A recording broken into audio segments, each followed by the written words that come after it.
श्री डभोई दसालाड़ समाज ट्रस्ट की ओर से एजीएम मीटिंग के तहत नए कारोबारी सदस्यों के नाम की घोषणा की गई। वडोदरा शहर में स्थायी हुए श्री डभोई दसालाड़ समुदाय ट्रस्ट की ओर से एक एजीएम मीटिंग बुलाई गई थी, जिसके तहत नई कारोबारी टीम की रचना की गई थी। तब समुदाय के 61वें नवनियुक्त प्रमुख की ओर से म्यूजिकल पार्टी के साथ प्रेसिडेंट डिनर का आयोजन करवाया गया था। आपको बता दें कि हर साल की तरह इस साल भी सबसे पहले एजीएम बैठक मिली, जिसमें प्रमुख के तौर पर दिलीप शाह, उप प्रमुख के तौर पर राजेश शाह और शार्दुल शाह समेत नई कारोबारी टीम की रचना की गई, जिसके बाद म्यूजिकल पार्टी और प्रेसिडेंट डिनर आयोजित हुआ।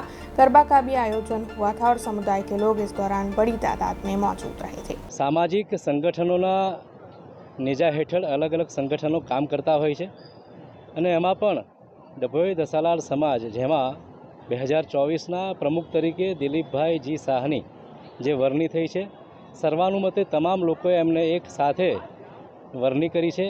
એઓનો આ કાર્ડ ખૂબ સારો નીવડે, સાંસ્કૃતિક, ધાર્મિક અને એજ્યુકેશનલ હેલ્થ રિલેટેડ જે પણ પ્રોગ્રામો આવનાર સમયમાં એમના નેજા હેઠળ થાય એમાં शक्ति प्रदान था, एवं शुभेच्छा। अब खबरों से लगातार अपडेट रहना हुआ आसान। बीआरजी न्यूज आपके मोबाइल स्क्रीन पर।